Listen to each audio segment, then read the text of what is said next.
Hi, I will showing you how to fix the 404 error which is causing to not display the page. You can see that I have opened this page, but this page is showing 404 error. This is particular occurs in some WordPress websites, and I will open another page and you can see the similar problem. So now to fix this, we go to settings.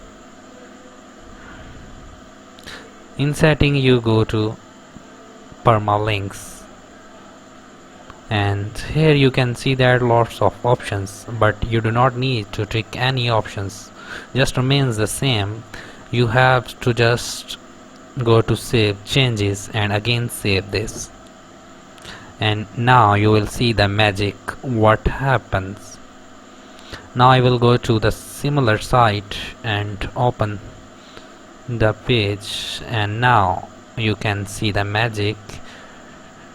404 error is not occurring now, and I will reload this again, so all is good.